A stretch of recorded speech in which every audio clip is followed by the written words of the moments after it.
iş falan. Söyle bu ne Gamze, bu ne iş falan. Saçları çiğnine, dağılan güzel, dağılan güzel, dağılan güzel, dağılan güzel.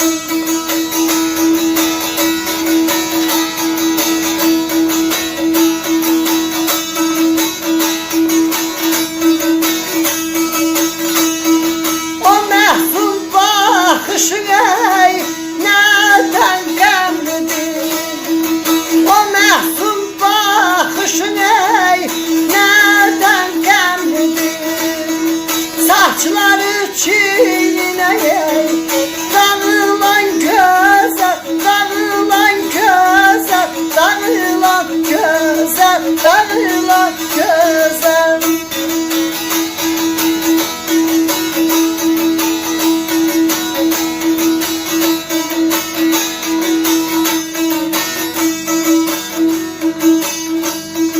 Söyle bu ne Gamze, bu ne işvenaz. Saçları çiğnine, dağılan güzel. O məhzun baxışın nədən qəmlidir? Saçları çiğnine, dağılan güzel.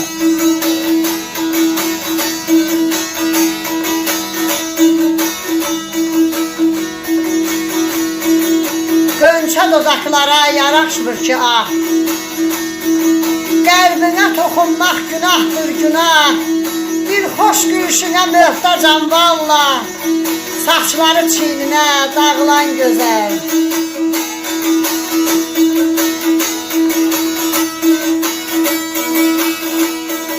Belə küskün baxma ey, ay boyu göyçək. Belə küskün baxma ey, ay boyu göyçək.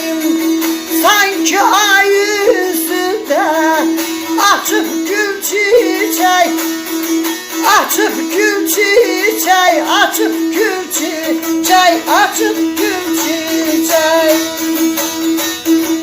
Ağlım başdan gedir ey, üzünü görcək. Ağlım başdan gedir ey, üzünü görcək. Saçları çiğnine ey, dağılan güzel, dağılan güzel, dağılan güzel, dağılan güzel.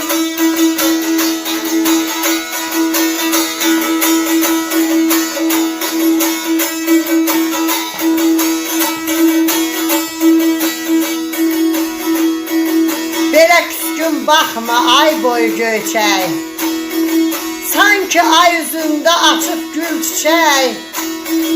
Ağlım başdan gedir, üzünü görcək. Saçları çiğnine, dağılan güzel.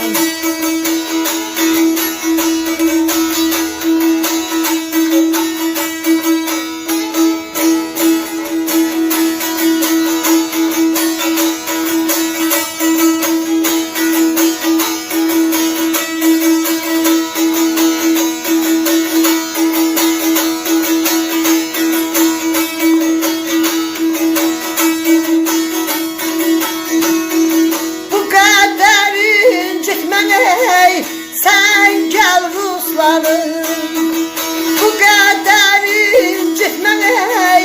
Sen gel Ruslanım, izin ver bağlayayım. Ehdi peymanı, ehdi peymanı, ehdi peymanı, ehdi peymanı. Sen yalnız ömrümün ey, tek gülistanım. Sen yalnız ömrümün ey, tek gülistanım. Saçları çiğnine ey, dağılan göz, dağılan güzel, dağılan güzel, dağılan güzel. Bu kadar incitme sen gel Ruslanı. İzin ver bağlayak ehdi peymanı. Sen yalnız ömrümün tek gülistanı. Saçları çiğnine, dağılan güzel. saçları çiynine dağılan gözəl müəllif Ruslan Eldağlı.